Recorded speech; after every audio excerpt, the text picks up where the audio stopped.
Morning दोस्तों, तो इससे पहले वाले वीडियो में हम लोगों ने मगध साम्राज्य पे हर्यक वंश, शिशुनाग वंश और नंद वंश के बारे में पढ़ लिया है और उसमें चंद्रगुप्त मौर्य के बारे में पढ़ लिया है। देखिए, जो मगध महाजनपद है, मगध महाजन जनपद पे सबसे पहले शासन था हर्यक वंश का। हर्यक वंश शासन किए। हर्यक वंश के बाद शिशुनाग वंश शासन किए।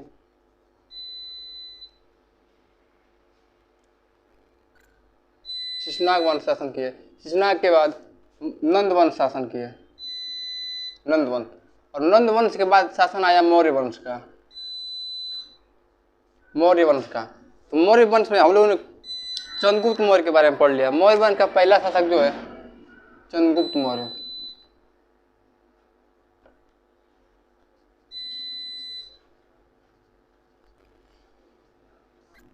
चंद्रगुप्त मौर्य, चंद्रगुप्त मौर्य के जो गुरु थे उनका नाम था कौटिल्य, उनका नाम था चाणक्य।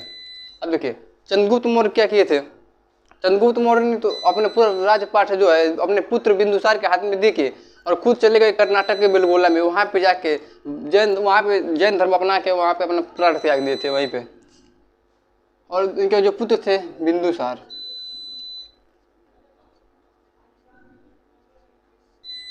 ठीक है, चंद्रगुप्त मौर्य के जो पुत्र थे बिंदुसार। लेकिन इससे पहले ठीक है, देखिए हर्यक वंश में था बिंबिसार, यानी वो उसका नाम था बिंबिसार और इसका नाम था बिंदुसार। तो देखिए, जब बिंदुसार जो है चंद्रगुप्त मौर्य का बाद राजा बना बिंदुसार, मगध साम्राज्य का राजा बिंदुसार। तो बिंदुसार जो कुछ ज़्यादा खास नहीं किया था। इसे पिता का पुत्र और पुत्र का पिता कहा जाता है। यानी इसका कोई मत, इसका बस नाम इसलिए जाना जाता है क्योंकि जो इसका पिता था चंद्रगुप्त मौर्य वो बहुत महान था और इसका पुत्र था अशोक, ये भी बहुत महान था। यानी इसका जो पुत्र था अशोक भी महान था, चंद्रगुप्त मौर्य भी महान था। तो इसका पुत्र और इसका पिता, यानी पिता का पुत्र कहा जाता है इसको। तो अब पढ़ते हैं बिंदुसार के बारे में। तो देखिए, जब चंद्रगुप्त मौर्य चले गए तो बिंदुसार के साथ शासन आया। तो बिंदुसार क्या करता था, बिंदुसार ज़्यादातर शराब पीता था, ऑर्केस्ट्रा देखता था, यही सब करता था। तो इसके दरबार में दो प्रमुख राजदूत आए थे। इसके दरबार में दो प्रमुख राजदूत आए थे। एक सीरियस आया था, डायमेकस।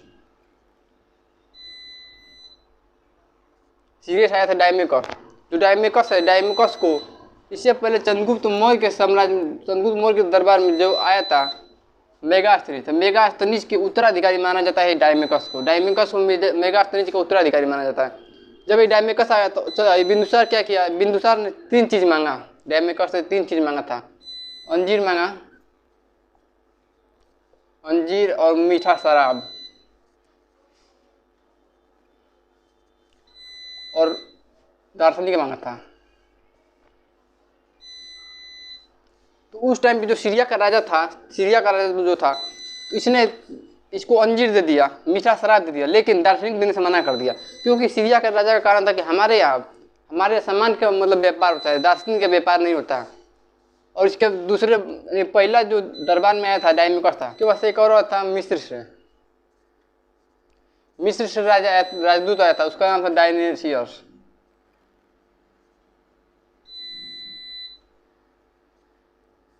मिस्र से आया था, इसका नाम था डायनेसियस। लेकिन जो सीरिया से आया था राजदूत, उसका नाम था डायमेकस। डायमेकस को मेगास्थनीज का उत्तराधिकारी माना जाता है। देखिए, उसके बाद से क्या हुआ, बिंदुसार के समय कश्मीर में बहुत बड़ा विद्रोह हुआ था। यानी जो नीचे वाला एरिया है,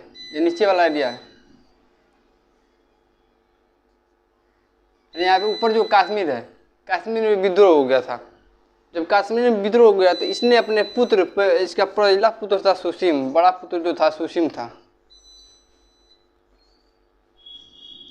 सुसीम को भेजा था, सुसीम जो कश्मीर के आसपास के एरिया के राज्यपाल था। तो सुसीम को भेजा था विद्रोह को दबाने के लिए। लेकिन जो सुसीम गया था विद्रोह को दबाने के लिए, तो सुसीम को पकड़ के बरियार पीट पाट दिए थे। तो सुसीम पिटा गया, सुसीम विद्रोह को दबा नहीं पाया। तब जाके बिंदुसार ने अपने छोटे पुत्र अशोक को भेजा। ये अशोक जाके इतना खतरनाक था अशोक, जिसको भी कुछ प्रॉब्लम का उसको काट देता था।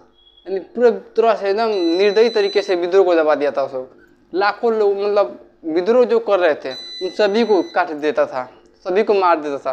यानी अशोक का दबदबा यहाँ बन चुका था। और अशोक ने कश्मीर श्रीनगर, यहाँ ऊपर श्रीनगर की स्थापना किया था।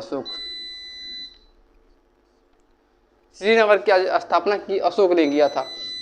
देखिए, जो अशोक था, अशोक बहुत ही निर्दयी था। निर्दयी तरीके से, अशोक का अर्थ क्या होता है? जिसको कोई भी दुख ना हो। अशोक बहुत ही निर्दयी तरीके से सब जितने विद्रोही थे सबको काट डाला था। सब डर गए थे अशोक से। तब उस टाइम पे देखिए, इसमें कहा जाता है बौद्ध ग्रंथ के अनुसार, कहा जाता है कि अशोक अपने 99 भाइयों की हत्या करके, और वहाँ पटना में कोई कुआ है, आगम कुआ, उसी में डाल दिया था। 99 भाइयों को हत्या करके तब बना था राजा, बौद्ध ग्रंथ के अनुसार था। उसके बाद देखिए, अशोक ने पूरी तरह से विद्रोह को दबा दिया। यानी अशोक विद्रोह को दबा दिया, तब जाके अशोक दबा दिया। उसके बाद जब बिंदुसार के बाद बना राजा कौन? अशोक। तब हम पढ़ेंगे अशोक के बारे में। आई होप दोस्तों कि आप लोग को बिंदुसार के बारे में अच्छे समझ में आ गया होगा। और हम नेक्स्ट क्लास में पढ़ेंगे अशोक के बारे में कि अशोक कैसा राजा था।